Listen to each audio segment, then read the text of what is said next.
तो बंगाल और तमिलनाडु में चुनाव प्रचार आखिरी दौर में पहुंच चुका है। तमिलनाडु में 23 अप्रैल को एक चरण में चुनाव है, तो बंगाल में 23 और 29 अप्रैल को 2 चरणों में चुनाव है। 23 अप्रैल को होने वाले चुनाव को लेकर कल शाम 5 बजे चुनाव प्रचार का शोर थम जाएगा, जिसके बाद सभी दलों के प्रत्याशी डोर टू डोर कैंपेन में जुटेंगे। पहले चरण के मतदान को लेकर सभी दलों के नेताओं ने चुनाव प्रचार में अपने आप को झोंक दिया है। बंगाल में 15 साल की ममता सरकार की सत्ता को उखाड़ फेंकने के लिए बीजेपी ने पूरी ताकत झोंक दी है, तो उधर तमिलनाडु में 5 साल से सरकार में मौजूद एम.के. स्टालिन अपने किले को बचाने में जुटे हुए हैं। दोनों राज्यों में राजनीतिक दलों के धुआंधार ताबड़तोड़ चुनावी रैलियां कर न सिर्फ विरोधियों पर ये निशाना साध रहे हैं, बल्कि अपनी अपनी सरकार बनाने का दावा भी पेश कर रहे हैं। बंगाल और तमिलनाडु में चुनाव प्रचार उफान पर है और बंगाल में 15 साल से काबिज ममता बनर्जी की सरकार को उखाड़ फेंकने के लिए बीजेपी ने भी पूरा जोर लगा दिया है।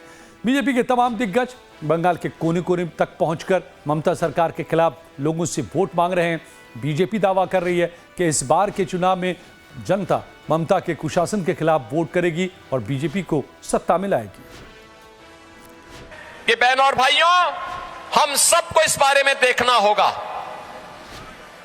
ये टीएमसी तुष्टीकरण के नाते गौ हत्या को रोक नहीं सकती,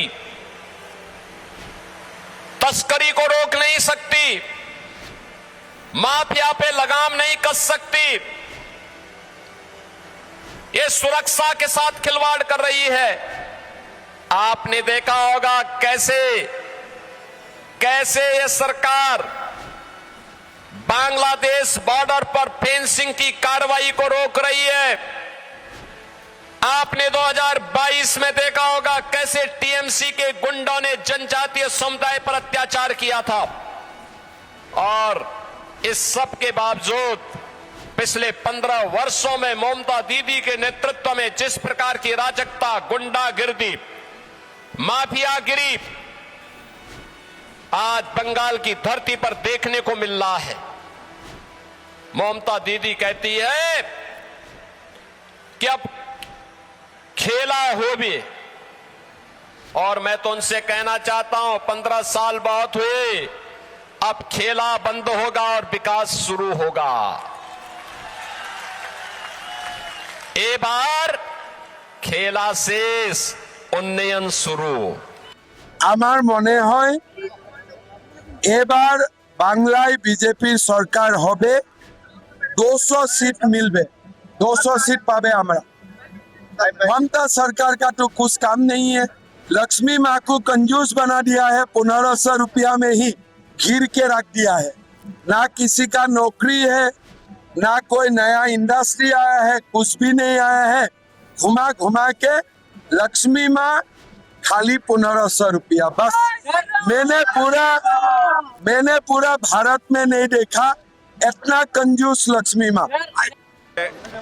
पश्चिमी बंगाल में इस समय कई सार्वजनिक सभाओं को संबोधित करने के बाद और कई रोड शो करने के बाद मैं इस नतीजे पर पहुंचा हूं। और मैं ही नहीं बल्कि हर प्रबुद्ध नागरिक यह मानता है कि इस बार पश्चिमी बंगाल में भारतीय जनता पार्टी की सरकार बनने जा रही है। क्लियर मेजॉरिटी के साथ हमारी सरकार बनने जा रही है।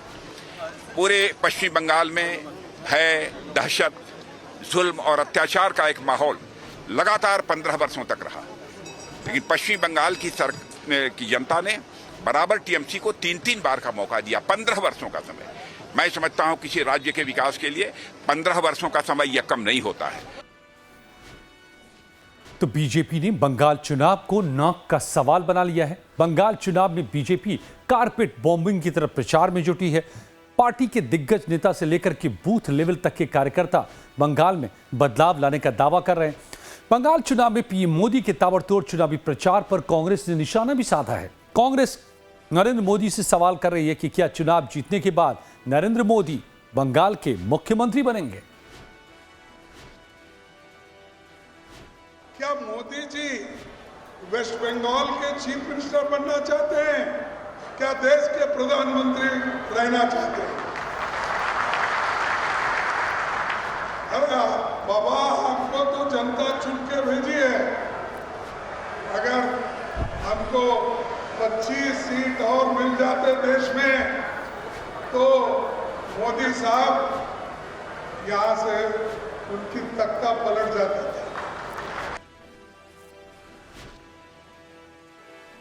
पूरब यानी बंगाल में चुनाव प्रचार जहां उफान पर है, वहीं दक्षिण भारत के तमिलनाडु में भी चुनाव प्रचार परवान पर है।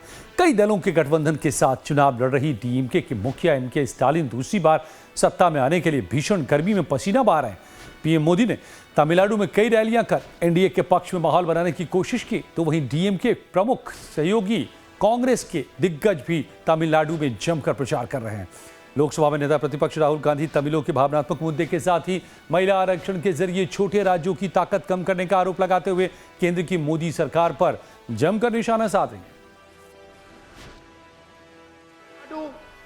To be run by the people of Tamil Nadu, the men and women of Tamil Nadu should decide its future. The BJP wants to weaken the hold of different states. It wants to rule Tamil Nadu from Delhi. And we want Tamil Nadu to be ruled from Tamil Nadu. And the DMK and the Congress party and our alliance are defending Tamil language, Tamil culture, Tamil history from the RSS. The RSS hates the idea, hates the Dravidian idea, because they know that it is the Tamils who can challenge them. They know it is the brave Tamil people who will resist them.